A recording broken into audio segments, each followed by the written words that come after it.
थांब ना भावा, एक साधी गोष्ट तुला सांगायची आहे की आपण आयुष्यात कितीतरी भारी आयडियाज, कितीतरी भारी प्लॅन्स फक्त एका विचाराने डोक्यातच मारून टाकतो ना, की लोकांना काय वाटेल. म्हणजे बघ ना, तुला एखादा व्हिडिओ बनवायचा असतो, सोशल मीडियावर काहीतरी स्वतःचं क्रिएट करायचं असतं, काहीतरी स्वतःचा छोटा मोठा बिझनेस सुरू करायचा असतो, किंवा लोकांच्या गर्दीपेक्षा तुला काहीतरी वेगळं करायचं असतं. आयडिया एकदम कडक असते, तू रात्रभर त्याच्यावर प्लॅनिंग करतोस, पण दुसऱ्या दिवशी सकाळी उठल्यावर तुझ्या डोक्यात अचानक विचार येतो, अरे यार, जर मी हे केलं आणि माझे मित्र माझ्यावर हसले तर, माझ्या नातेवाईकांनी मला टोमणा मारला तर, लोकांनी मला जज केलं तर.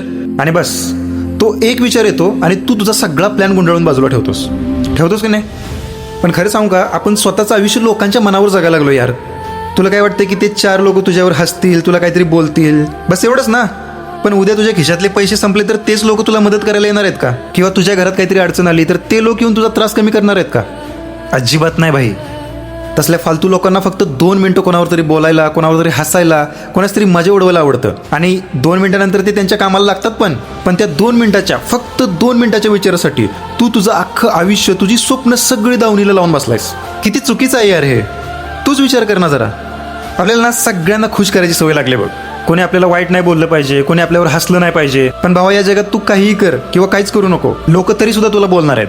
तू गप बसलास तरी लोक म्हणतील काय उपयोग नाही याचा. तू काहीतरी करायला गेलास तर लोक म्हणतील बघ कसा अतिशहाणा होतोय. मग जर असं पण तसं पण लोकांना बोलायचंच आहे तर त्यांच्या भीतीपोटी तू का शांत बसतोयस?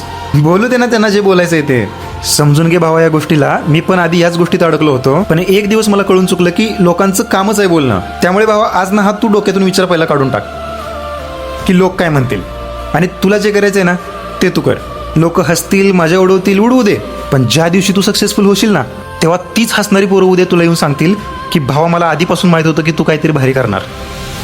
त्यामुळे मी म्हणतोय की लोकांचं गुलाम होणं बंद कर भाई. जर तुझं आयुष्य हे तुझं आहे तर मग निर्णय पण तुझाच पाहिजे ना. त्यामुळे उठ आणि कामाला लाग. ठीक आहे, भेटू परत.